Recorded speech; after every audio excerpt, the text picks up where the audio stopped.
Келіскен уәде бойынша келдім. Бәрекелді жансыз. Құрылтайда не айтылды жансыз? Тек шынында айт. Қой келді батыр бастаған қазақ қолы. Сендерді ертең мына таудың шатқалында күтіп алмақ.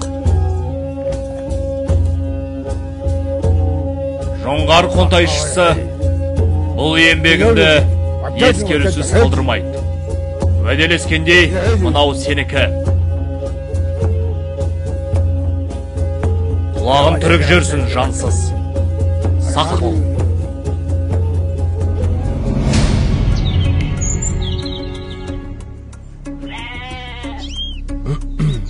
Ты же понимаешь, что мое слово будет иметь весомое значение на выборах Болыса? Я ояз бастық. Алдағы бұл сайлауында сіз маған оң қабақ көрсетсеңіз, маған мәртебе болар еді. Сол үшін мен сізге азғана сыйлық дайындап қойып едім.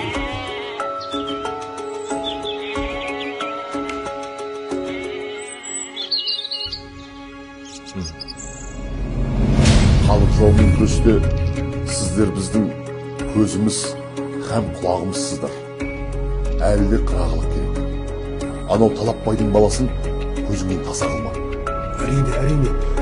Қызметіміз Совет одағының кәдесін жарғызса, әрине.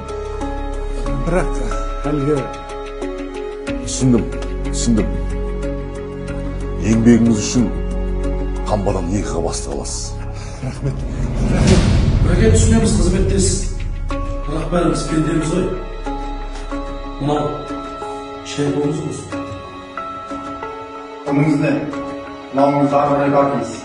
Онсыз да маған мемлекет еткен еңбегіме жалақ төлеп жүр. Тереңге тамыр жайған індетпен күресуде әрбір азаматтың әлеуметтік жауапкершілігі маңызды. Бұл жемқорлық дертінде шалдықпаған жан бар ма екен? Кешегі аналардың зары, бейкүнә балалардың көз жасы. Ұлттық рухымыздың құнсыздануы, ар намысымыздың арзандауы, осының бәрі жемқорлықтың зардабы. Қу құлқынымыздың құлы болып, нәпсімізді тия алмағандықтан әлі де көш соңында келеміз. Бұл қашанғы жалғаспақ. Өзгеретін уақыт келді, жемқорлыққа жол жоқ.